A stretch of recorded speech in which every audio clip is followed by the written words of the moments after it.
Hi friends, പോക്കറി വ്ളോഗ്സിലേക്ക് എല്ലാവർക്കും സ്വാഗതം. നമ്മളിന്ന് ഒരു മുളപ്പിച്ച പയർ തോരൻ ഉണ്ടാക്കാൻ വേണ്ടിയിട്ടാണ്. അതിന് ഓൾറെഡി നമ്മൾ പയർ ഇന്നലെ തലേദിവസം തന്നെ വെള്ളത്തിലിട്ട് കുതിർത്ത് അത് ഓൾറെഡി മുളകൾ വന്ന് തുടങ്ങിയിട്ടുണ്ട്. കണ്ടോ, ചെറിയ രീതിയിൽ മുളകളൊക്കെ വന്ന് തുടങ്ങിയിട്ടുണ്ട്. ഇനി നമുക്കൊരു തുണിയിൽ കെട്ടി വയ്ക്കാം.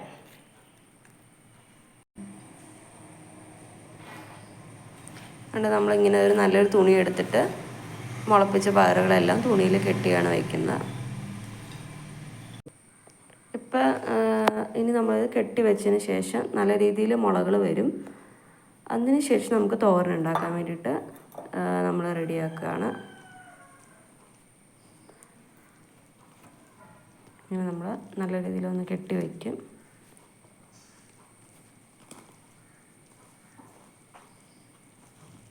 കിഴി കെട്ടി വയ്ക്കുന്ന രീതിയിൽ നമ്മൾ ഇത് പയർ കെട്ടി വയ്ക്കും. അപ്പോൾ നമുക്ക് ശരിക്കും മുളകളൊക്കെ വരും.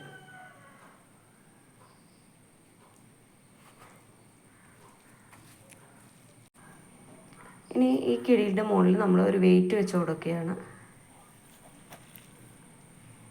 ഏകദേശം ഇങ്ങനെയായിരിക്കും നമ്മൾ വെച്ച് ഒരു 5 മണിക്കൂർ ഇങ്ങനെ വെച്ചുകൊണ്ടിരിക്കണം. ഹായ് ഫ്രണ്ട്സ്, തലേദിവസം നമ്മൾ വെള്ളത്തിലിട്ട പയറുകളാണിത്. ഇവ കണ്ടോ, ഏകദേശം മുളച്ച് നല്ല നന്നായിട്ട് മുളയൊക്കെ വന്നിട്ടുണ്ട്. നമുക്കിത് പാചകം ചെയ്യാൻ എടുക്കാം. ഇത് വേവിച്ചെടുക്കാം. വേവിച്ചിട്ട് നമുക്ക് കാണാം. ഇത് വളരെ ഹെൽത്തി ആയിട്ടുള്ളൊരു ഫുഡാണ്. ഇത് നമുക്ക് ഒന്നാല് വേവിച്ച് കഴിക്കാം ബ്രേക്ക്ഫാസ്റ്റിൻ്റെ കൂടെ, അല്ലെങ്കിൽ നമുക്ക് തോരനുണ്ടാക്കിയും കഴിക്കാം.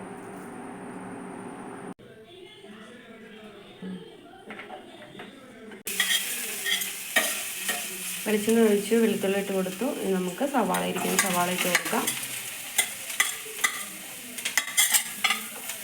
ഏകദേശം ചൂടായി വരുമ്പോഴത്തേക്കും നമുക്ക് പൊടികൾ ഇട്ട് കൊടുക്കാം.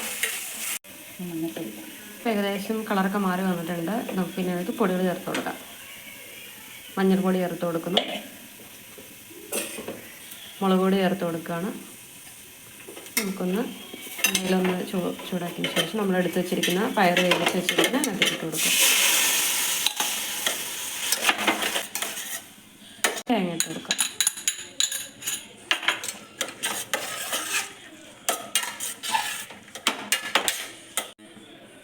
ഉപ്പിട്ട് കൊടുക്കുക.